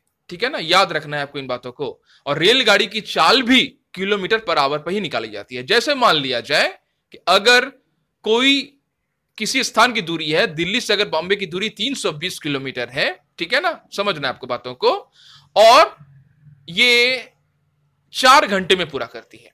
याद रखना है, अगर 4 घंटे में दिल्ली से बॉम्बे की दूरी कोई रेलगाड़ी से अगर पूरी होती है 4 घंटे में 320 किलोमीटर अगर मान लिया जाए, तो इसका जो एवरेज किलोमीटर पर आवर कितना है, यानी हर घंटे में वह कितना किलोमीटर तय कर रही है वो रेलगाड़ी, तो इसका आंसर होगा 80। ठीक है ना, ये बात भी मैंने आपको वीडियोस में भी बताई कि किस तरह से आखिर ये निकाला जाता है। ठीक है ना, तो फ्रेंड्स चलिए आगे बढ़ते हैं। देख ले रहे हैं कि प्रश्न नंबर 3 में हमसे क्या पूछे गए हैं। प्रश्न नंबर 3 आप देख पा रहे हैं, कोई सरल लोलक 20 दोलन पूरे करने में 32 सेकंड लेता है, लोलक का आवर्त काल क्या है?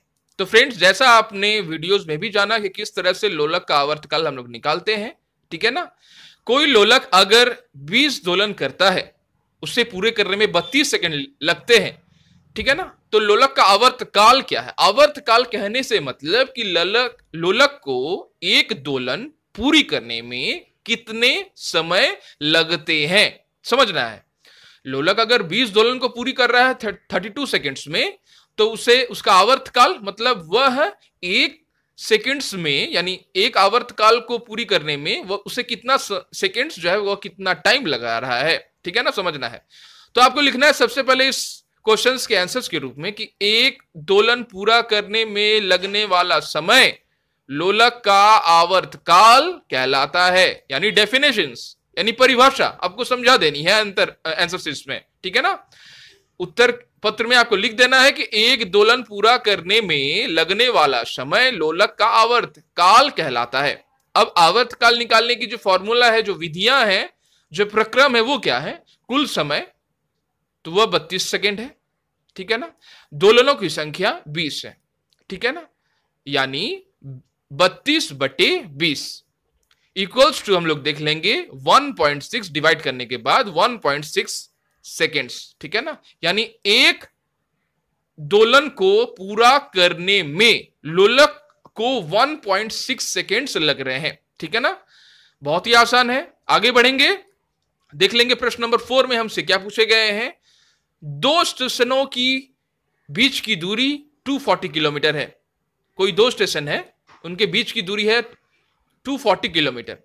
कोई रेलगाड़ी इस दूरी को तय करने में 4 आवर्स लेती है, 4 घंटे लेती है, तो रेलगाड़ी की चाल जो है वो परिकलित कीजिए, वो आपको बताना है, ठीक है ना। वो कैसे होगा, अभी मैंने आपको कुछ देर पहले ही इसी सवाल के जैसे एक सवाल को बताया, ठीक है ना, अभी कुछ देर पहले। तो आप सभी जानते हैं कि इस सवाल का उत्तर हमें किस तरह से निकालना है। सबसे पहले हमें लिखना है रेलगाड़ी की चाल। रेलगाड़ी की चाल इक्वल्स टू आपको लिखना है तय की गई दूरी और लिया गया समय। तो तय की गई दूरी बटे लिया गया समय, ये आपको मेन सूत्र बोले, आप फॉर्मूला बोले, विधि बोले, निकालने का यही एक माध्यम है, ठीक है ना। जहां पर आपको जान लेना है कि जो तय की गई दूरी है वो 240 किलोमीटर है, क्योंकि इतना ही तो किलोमीटर वो रेलगाड़ी वो चल रही है ना। अब है लिया गया समय, कितना टाइम लिया जा रहा है, तो 4 घंटे लिए जा रहे हैं, 4 घंटे लिए जा रहे हैं। तो रेलगाड़ी की चाल कैसे निर्धारित होगी, क्योंकि अभी मैंने बताया तय की गई दूरी बटा लिया गया समय, यानी तय की गई दूरी को अगर हम समय से अगर डिवाइड कर देते हैं, अगर भागा दे देते हैं, तो निकल जाएगा कि रेलगाड़ी की चाल क्या होगी, जो किलोमीटर पर आवर में निकलेगी। ये बात भी आपको जान लेना है, किलोमीटर पर आवर, यानी रेलगाड़ी की जो स्पीड है, जो चाल है, वो 60 किलोमीटर प्रति घंटा है। याद रखना है आपको इन बातों को। आगे बढ़ेंगे, देख लेंगे प्रश्न नंबर 5 में हमसे क्या पूछे गए। प्रश्न नंबर 5, किसी कार के पथ मापी का 8:30 AM पर पाठ्यांक 57321.0 किलोमीटर है। समझना आपको बातों को। किसी कार के पथ मापी का 8:30 बजे सुबह पर देखा जाए तो देखा गया कि जो पाठ्यांक है वह है 57321.0 किलोमीटर है।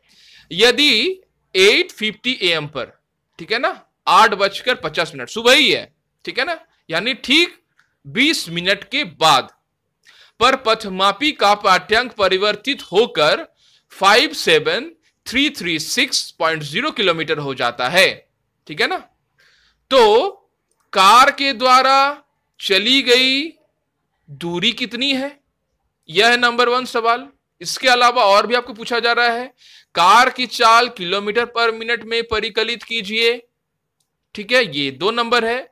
और 3 नंबर भी है इस सवाल में दिया हुआ कि इस चाल को किलोमीटर पर आवर में भी व्यक्त कीजिए। यानी पूरा आपको कंडीशन जो है वो शर्त है बताया जा रहा है कि एक कार का पथमापी है जिस पर 8:30 बजे का पाठ्यांक एक अलग होता है, और जबकि 20 मिनट बाद यानी 8:50 सुबह में ही उसका पाठ्यांक कुछ अलग हो जाता है। अब आपको बताना है कि वह कार कितनी दूरी तय की है, कार की चाल के बारे में बताना है, ठीक है ना। कभी मीटर यानी कार की चाल मिनट में बताना है पहले, और फिर आवर्स में भी उसको बताना है। तो यह आपका सवाल है। तो फ्रेंड्स चलिए देख ले रहे हैं इस सवाल का उत्तर हमें किस तरह से देनी है। सबसे पहले उत्तर के रूप में कार द्वारा चली गई दूरी, ठीक है ना, कार ने जितनी दूरी को तय किया है तो 57336.0 किलोमीटर माइनस 57321.0 किलोमीटर अगर हम करते हैं तो निकलता है 15 किलोमीटर, ठीक है ना। अगर हम घटाते हैं अच्छे से तो 15 किलोमीटर निकलता है। अब है 8:30 से 8:50 से 8:30 से 8:50, यह है इसका टाइम। यानी इतना ही टाइम उन्होंने, इतना टाइम जब कार ने घूमा है तो इतने टाइम के बीच उसने कितना किलोमीटर घूमा है, तो वह है 15 किलोमीटर। समझना आपको बातों को। यानी 20 मिनट में वह जा रहा है कितना, 20 मिनट, ठीक है ना। अब 20 मिनट को अब देख पा रहे हैं, 20 मिनट यानी 20/60 इक्वल्स टू 1/3 आवर, ठीक है ना। अब है कि आपको निकालना चाल के बारे में। अब चाल कैसे निकलेगी ध्यान से समझना है। चली गई दूरी, ठीक है ना, तो वह दूरी कितनी है 15 किलोमीटर। लिया गया समय कितना है तो वह 20 मिनट। तो अगर हम डिवाइड करते हैं तो निकलेगा 0.75 किलोमीटर पर मिनट, ये आपका निकलेगा। यानी 0.75 किलोमीटर जा रहे हैं 1 मिनट में, ठीक है ना, याद रखना है। अब आपको जान लेना है ये पर मिनट, ध्यान देना आपको, ठीक है ना। यानी कार द्वारा कितनी दूरी तय की गई है वो तो निकल गया ऊपर में ही। अब है कार की चाल किलोमीटर पर मिनट में परिकलित कीजिए, वो आपको यहां पर निकल गया, आप देख पा रहे हैं, ठीक है ना। आप देख पा रहे हैं दूसरे पॉइंट्स में निकल गए हैं। यहां पर पहले सवाल का जवाब यहां पर है, दूसरे सवाल का जवाब यहां पर है, ठीक है ना। और अब है तीसरा सवाल, तथा किलोमीटर में भी पूछा गया, किलोमीटर पर आवर में भी पूछा गया है। तो किलोमीटर पर आवर यानी अब आपको लिखना है कैसे वो समझना है। चाल, चली गई दूरी वह है 15 किलोमीटर और लिया गया समय उसको हमने आवर में बदल दिया, ठीक है ना। 1/3 ऊपर में ही हमने बदला, यहां पर आप देख पा रहे हैं इस जगह में। अब है आपको लिखना, जब 1/3 है तो यह क्या होगा, ऊपर चले जाएगा, 3 ऊपर, तो 15 × 3 kilometre by 1 hour equals to 45 kilometre per hour. ये आपका यहां पर तीसरा आंसर यहां है कि उसका जो गति है, उसका जो वेग है, चाल जो है उसका 45 किलोमीटर पर आवर है, यानी 1 घंटे में वह 45 किलोमीटर जा रही है वो गाड़ी, ठीक है ना। समझना है आपको बातों को। आगे बढ़ेंगे, देख लेंगे प्रश्न नंबर 6 में हमसे क्या पूछे गए हैं। आप देख पा रहे हैं प्रश्न नंबर 6। सलमा अपने घर से साइकिल पर विद्यालय पहुंचने में 15 मिनट लेती है। यदि साइकिल की चाल 2 मीटर पर सेकेंड है तो घर से विद्यालय की दूरी परिकलित कीजिए, यह आपको बताना है। देखिए ध्यान से समझना है। सलमा को अपने घर से साइकिल पर अगर जब वह विद्यालय पहुंचती है तो उसे 15 मिनट का समय लगता है। साइकिल की चाल बताई जा रही है मीटर पर सेकंड में, आपको थोड़ा कंफ्यूज किया जा रहा है, ठीक है ना। 2 मीटर पर सेकंड है तो विद्यालय की दूरी कितनी है। तो आपको सबसे पहले इस प्रश्न के उत्तर में क्या करना है, चाल बराबर देना है, लिखना है। चूंकि 2 मीटर पर सेकंड है इसलिए लिया गया समय क्या होगा, 15 मिनट, ठीक है, बराबर 15 × 60 सेकेंड्स, यानी 15 मिनट में कितने सेकेंड्स हो वो पहले आपको निकाल लेना है। वो 900 सेकेंड्स होते हैं, ठीक है ना। 15 मिनट में कितने सेकंड हो रहे हैं, 900 सेकेंड। अब है इसलिए चली गई दूरी को कैसे निकाल रहे हैं, चाल इंटू समय। चाल क्या है, 2 मीटर पर सेकेंड, ठीक है ना, और समय कितना है, 900। अब जैसे ही हम लोग गुना करते हैं तो निकला हमारा 1800 मीटर। क्या निकला, 1800 मीटर। इसको जब हमने किलोमीटर में चेंज किया तो हो गया 1.8 किलोमीटर। समझना है, यानी उसके घर से विद्यालय की जो दूरी हो गई वो हो गई 1.8 किलोमीटर। समझना है आपको बातों को, ठीक है ना।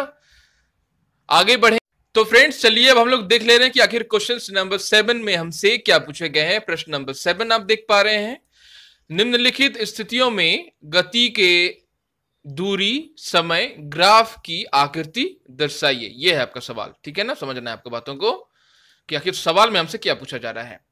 निम्नलिखित स्थितियों में गति के दूरी, ठीक है ना, उनके ग्राफ की आकृति को आपको बताना है ड्राइंग कर, ठीक है ना। नंबर क में पूछा गया है, नियत चाल से गति करती कार, एक कांस्टेंट स्पीड है कार का, तो उसका ग्राफ आप कैसे बनाओगे। नंबर ख पर है, सड़क के किनारे खड़ी हुई कोई कार है, ठीक है ना वो। तो यह आपका 2 सवाल बनाना कैसे है समझना है। एक तरफ आप ग्राफ बनाते वक्त आप लिखोगे, ठीक है ना, अब देख पा रहे हैं हम लोग जनरली ग्राफ बनाते वक्त, ठीक है ना, एक्स और वाई मान रखते हैं, आप सभी को पता है, ठीक है ना। तो उनमें से हमने ये वाला वर्ग लिया, ठीक है ना, आप सभी जानते हैं। अगर निश्चित गति से जब कोई कार मूविंग करती है तो वह बिल्कुल इस तरह सीधा आएगा। क्यों आएगा सीधा, क्योंकि ये कांस्टेंट स्पीड आप देख पा रहे हैं, इसमें ये जो दूरी और समय एक दूसरे के अनुपाती है, ठीक है ना। समझना है, ये दूरी वाला जो पोर्शन है और ये समय वाला जो पोर्शन है वो एक दूसरे के समानुपाती हैं, यानी जितने समय लग रहे हैं उतनी दूरी भी जा रही है। देखिए दोनों तरफ से ये बिल्कुल इक्वल है, ठीक है ना। समझना आपको बातों को, ये बिल्कुल इक्वल है, इक्वल जा रहा है। तो ये जो रिलेशन है इसे आपको पहले समझना है, दोनों का अनुपात जो है बिल्कुल बराबर है, इसीलिए इस तरह से आपको बताया गया है, ठीक है ना। दूरी इधर जा रही है, समय इधर जा रहा है, समय भी जा रहे हैं, दूरी भी वो बढ़ रही है, यानी नियत चाल से गति करती कार, ठीक है ना। अब आपको समझना है कि सड़क के किनारे खड़ी हुई कोई कार, उसको कैसे दिखाएंगे ग्राफ में, तो यह दूरी था, यह समय था। अब है देखिए, ये जो कार सड़क के किनारे जो खड़ी हुई है, ठीक है ना, ये इस तरह से इसका बिल्कुल ये चला जा रहा है, टाइम बीतते बीतते वो ऐसे ही चलता रहेगा, ठीक है ना, समझना है आपको, क्योंकि उसमें सिर्फ टाइम ही वो ले रही है, वो दूरी को पहुंच पा रही है क्या, कोई भी निर्दिष्ट दूरी को पहुंच पा रही है, इसका उत्तर होगा नहीं। इसमें क्या था, जिस तरह समय भी लग रहा था, दूरी भी वो तय कर रही थी। अगर यहां पर आप पॉइंट बनाए 1 2 3 करके, आप देखोगे कि जितना पॉइंट में ये जा रहा है, ठीक है ना, वो दूरी भी और समय भी वो बिल्कुल रेशियो जो वो है बिल्कुल बराबर है, ये आप देख पाओगे, ठीक है ना, इस तरह से बिल्कुल बराबर है। लेकिन ये बराबर नहीं है, यहां पर सिर्फ टाइम ही ले रही है ये, क्योंकि यहां पर गाड़ी खड़ी है, क्योंकि वो दूरी तो तय ही नहीं कर रही है, इधर तो बढ़ ही नहीं रही है, ठीक है ना।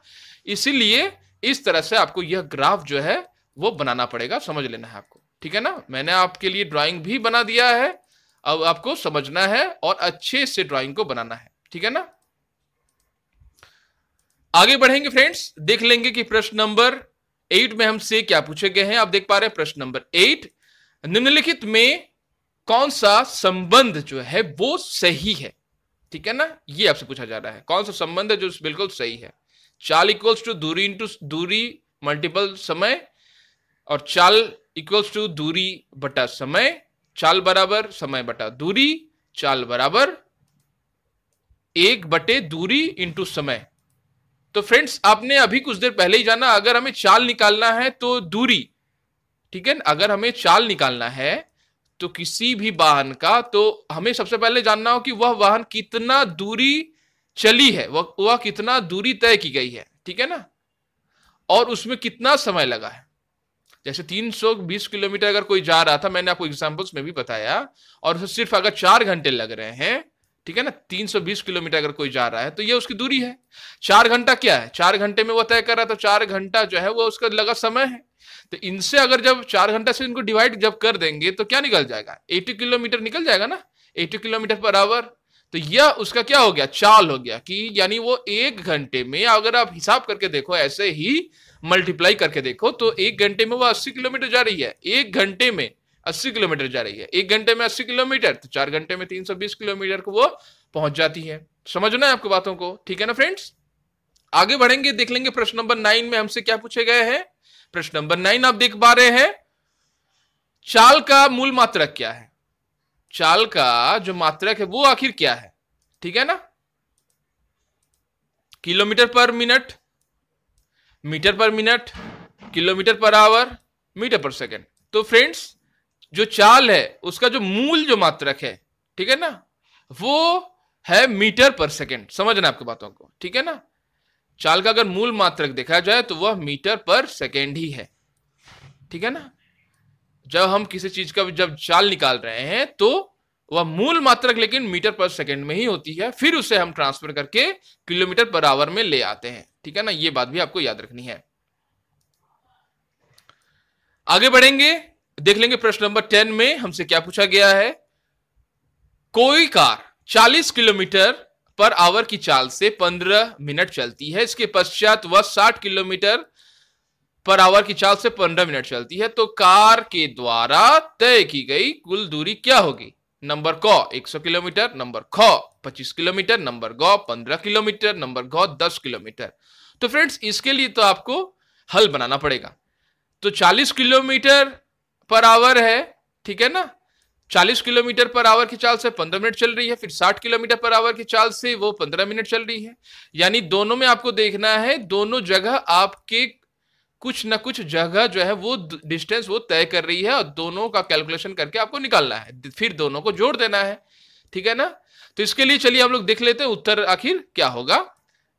हल, उत्तर तो एक वाक्य में 25 किलोमीटर होगा, वो कैसे निकला है चलिए हम लोग देख ले रहे हैं, समझना है हमें, ठीक है, चलिए समझ ले रहे हैं। पहले 15 मिनट में चाल चूंकि 40 किलोमीटर पर आवर है तो समय है 15 मिनट, तो 15/60 अगर हम करते हैं तो दूरी निकालने का जो फॉर्मूला है, जो माध्यम है, जो प्रक्रिया, वो चाल इंटू समय है। चाल है 40 का और समय है 15/60, ठीक है, तो निकला 10 किलोमीटर। तो 10 किलोमीटर हम लोग जब यहां पर जब सॉल्यूशन करते हैं तो हमारा निकलता है 10 किलोमीटर, ठीक है ना।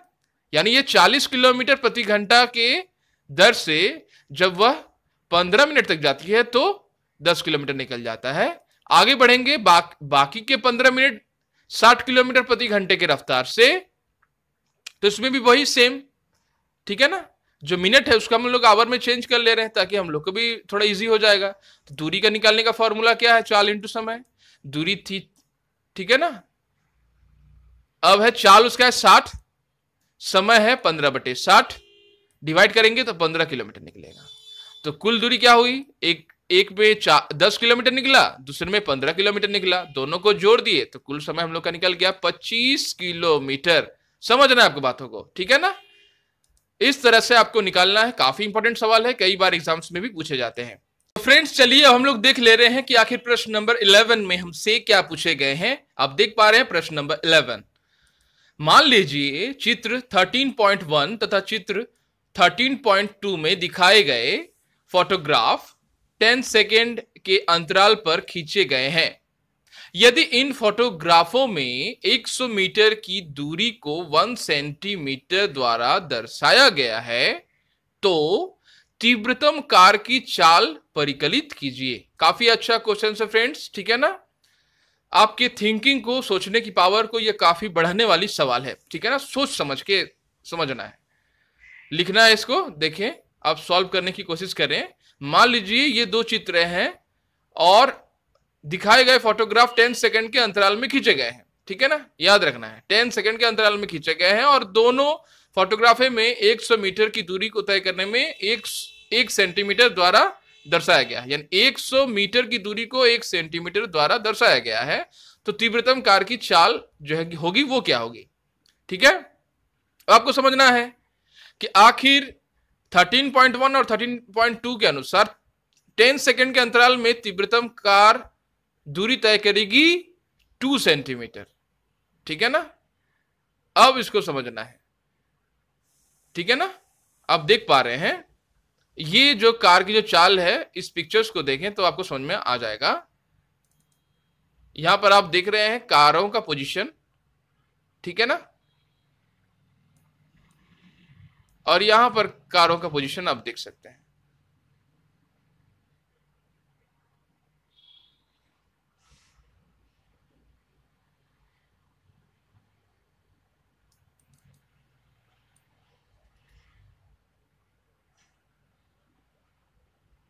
अब है आपको जान लेना कि 100 मीटर की दूरी को 1 सेंटीमीटर द्वारा दर्शाया गया है, ठीक है ना।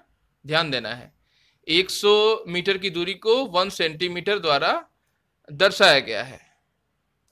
तो यहां पर ये 10 सेकेंड के अंतराल में तीव्रतम कार की दूरी होगी वो 2 सेंटीमीटर होगी। अब देख पा रहे हैं गाड़ी जो है वो इस पोजीशन से इस पोजीशन तक आ गई, इसीलिए यह जो दूरी है मान लिया जा रहा है कि 10 सेकेंड में के अंतराल में तीव्रतम जो गाड़ी की जो दूरी होगी, सबसे तीव्र जो गाड़ी क्रॉस करती है, ठीक है ना, वो ये ही है। मान लेते हैं इतनी इसकी डिस्टेंस है, ठीक है ना। आगे बढ़ेंगे देख लेंगे, इसलिए तीव्रतम कार द्वारा तय की गई दूरी होगी 2 × 100 मीटर इक्वल्स टू 200 मीटर। ध्यान से समझना है, तय की गई दूरी क्या होगी 2 × 100 मीटर इक्वल्स टू 200 मीटर। समझना है आपको बातों को। इसलिए लिया गया समय 10 सेकेंड्स है। कितना है, 10 सेकेंड्स है, क्योंकि 10 सेकेंड के ही अंतराल में पिक्चर्स को खींचे गए हैं। तीव्रतम जो कार द्वारा तय की गई दूरी वह है 100 मीटर। चूंकि 1 सेंटीमीटर को 100 मीटर के द्वारा दर्शाया गया है, 100 मीटर को 1 सेंटीमीटर द्वारा दर्शाया गया है, तो 2 सेंटीमीटर यानी 200 मीटर। और लिया गया समय पिक्चर्स में 10 सेकेंड का है। अब है चाल को कैसे निकालेंगे। दूरी उसकी होती है 200 मीटर, दूरी उसकी होती है 200 मीटर की।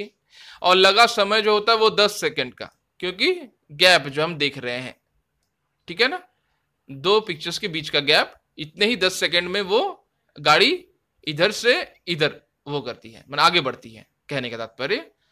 तो दूरी है 200 मीटर, लगा समय 10 सेकेंड्स, डिवाइड करते हैं तो निकला हम लोग का 20 मीटर पर सेकेंड, यानी एक एक सेकेंड में गाड़ी ने तय किया 20 मीटर को, ध्यान देना है, ठीक है ना, 20 मीटर को उन्होंने तय किया। किसने? गाड़ी ने। सबसे तीव्रतम गाड़ी जो तय करती है वो एक एक सेकंड में 20 मीटर तक, एक एक सेकंड में वह 20 मीटर तक जा रही है। ये बात भी आपको समझ लेनी है, ठीक है ना। पिक्चर्स में भी आप देख पा रहे हैं, आपको अच्छे से समझाया गया है, ठीक है ना, चित्र के अकॉर्डिंग। अब आपको जान लेना है कि प्रश्न नंबर 12 में आखिर क्या हमसे पूछे गए हैं, ठीक है। चित्र 13.15 में दो वाहनों ए और बी गति के लिए दूरी ग्राफ समय दर्शाए गए हैं। इनमें से कौन सा वाहन अपेक्षाकृत तीव्र गति से चल रहा है, इसे आपको समझाना है, ठीक है। देखिए इसका उत्तर होगा किस तरह से, पहले समझ ले रहे हैं। वाहन ए बी की अपेक्षा तेज गति से चल रहा है, वाहन ए, क्योंकि इसने कम समय में अधिक दूरी तय की है। समझिए इस बातों को, इस लेख को समझने, इस ग्राफ को समझने की कोशिश करें फ्रेंड्स। जैसे यहां पर हमने कुछ देर पहले ही आपको बताया, ये दूरी हमने मान लिया और इसको मान लिया समय, ठीक है ना। अब देखो ये जो एरो है जो दिखा रहा है ए गाड़ी को और ये एरो दिखा रहा है बी गाड़ी को, तो जो ए एरो है ना फ्रेंड्स, वो ज्यादा दूरी की तरफ है। देखो आप, दूरी जो है वो ज्यादा है, ज्यादा की तरफ है, जबकि वो समय बहुत ही कम ले रहा है, ठीक है ना। समय का जो मापक है वो कम है, लेकिन दूरी पर वो ज्यादा फोकस कर रहा है, वो इधर से इस तरह से निकल जाएगा सीधा, ठीक है ना, समझना है। इसीलिए ये जो है बिल्कुल ज्यादा है, इसका स्पीड काफी ज्यादा है, क्योंकि दूरी जब ज्यादा लेगी यानी वो कम समय में ज्यादा दूरी को तय कर रही है। सोचिए ध्यान से बातों को, कम समय में ज्यादा दूरी को तय कर रही है, यानी इसका स्पीड ज्यादा है। और ये जो दूसरा वाला है यानी गाड़ी नंबर बी जो है, जो गाड़ी बी था, वो इस तरह से समय की तरफ इंक्लाइंड है, थोड़ा झुकी हुई है समय की तरफ, यानी वो दूरी ज्यादा नहीं जा पा रही है, हालांकि वो समय की तरफ ही झुकी हुई है, यानी वो समय ज्यादा ले रहा है लेकिन दूरी ज्यादा वह तय नहीं कर पा रही है, इसलिए ये जो होगा स्लो होगा। ध्यान से समझना है, ठीक है ना फ्रेंड्स। अब हम लोग आगे बढ़ेंगे और देख लेंगे कि प्रश्न नंबर 13 में हमसे क्या पूछे गए हैं। प्रश्न नंबर 13 आप देख पा रहे हैं, निम्नलिखित दूरी समय ग्राफ में से कौन से उस ट्रक की गति को दर्शाता है जिसमें उसकी चाल नियत नहीं है, जो कांस्टेंट नहीं है। इसमें 4 आपको ऑप्शंस दिए जा रहे हैं, यहां आपको बताना है कि कौन सा वो ग्राफ है जिसमें जो गति है वो सही, उसमें चाल जो है उसकी नियत यानी निश्चित नहीं है, यानी माने वेरिएबल है, कांस्टेंट नहीं है, ठीक है ना, ये आपको समझना है। तो चलिए सबसे पहले ग्राफ पर नजर डालते हैं। हम लोग ग्राफ पर नजर डालते हैं तो हमें कुछ देर, सबसे पहले ग्राफ में हमें क्या पता चला कि एक गाड़ी है जो कुछ दूरी पर चल के ही वह फिर से क्या करती है, कुछ दूरी पर गई और फिर से वह दूरी पर चलने के बाद वह चलने लगती है एकाएक, एक अच्छे स्पीड से चलने लगती है। समझना है आपको बातों को, ठीक है ना, यानी पहले वह खड़ी थी और फिर वह अचानक से चलने लगती है। ध्यान से देना है यहां पर इस वाले में। नंबर 2 में एक गाड़ी कुछ दूरी पर गई लेकिन वह फिर से स्टॉप हो गई, इसलिए समय बीतता जा रहा है, यहां पर आप देख पा रहे हैं, ठीक है ना, इसलिए समय बीतता जा रहा है लेकिन दूरी नहीं तय कर पा रही है। यहां पर एक गाड़ी कुछ दूरी पर गई लेकिन उसके बाद वो समान गति से वो चल रही है, ठीक है ना, लेकिन यहां पर ये समान गति भी नहीं होगा क्योंकि उसने पहले कुछ दूरी पर गई और फिर वो चलना स्टार्ट करती है, ठीक है ना। यानी यहां पर ये वाला जो जगह है ये स्टॉप्स को दर्शा रहा है, स्टॉप्स को, वो रुका हुआ है। जब भी आप इस बिंदु से हट जा रहे हैं, ठीक है ना, इस मध्य बिंदु से जब भी आप हट जा रहे हैं तो ये स्टॉप्स पर ही आ जा रहे हैं, समझना है आपको। अब आपको यानी उसकी चाल नियत नहीं है, यानी ये बात भी सही नहीं है और ये बात भी सही नहीं है, ठीक है ना। अब आपको चलना है इस पर, यहां पर इस बिंदु पर आप देख रहे हैं जितना समय उसने, जितना दूरी पहले वो समय के अकॉर्डिंग, यानी पहले वो कम दूरी में जा रही है, समय ज्यादा ले रही है, लेकिन अचानक से उसका बदल जाता है वेग और फिर से वो समय कम लेकर दूरी ज्यादा निकलने लगती है लेकर, यानी ये जो है आपका प्रॉपर आंसर होगा। ठीक है ना, ये आपका प्रॉपर आंसर होगा, जहां पर इसका जो स्पीड है गाड़ी का वो वेरिएबल है, वो चेंजेबल है। ठीक है ना, कांस्टेंट नहीं है। यहां पर ये भी कांस्टेंट है, आप देख पा रहे हैं, ये भी कांस्टेंट है और ये भी कांस्टेंट है। नंबर 4 में जो ऑप्शंस बताए हैं ये भी कांस्टेंट है, वो भी इक्वली टाइम पर वो चल रही है, आप देख पा रहे हैं। लेकिन ये वेरिएबल है, ये चेंज हो जा रहा है। लेकिन यहां पर आपको पूछा जा रहा है वो उस ट्रक की गति को दर्शाता है, उसकी चाल नियत नहीं है। तो चाल किसकी नियत नहीं है?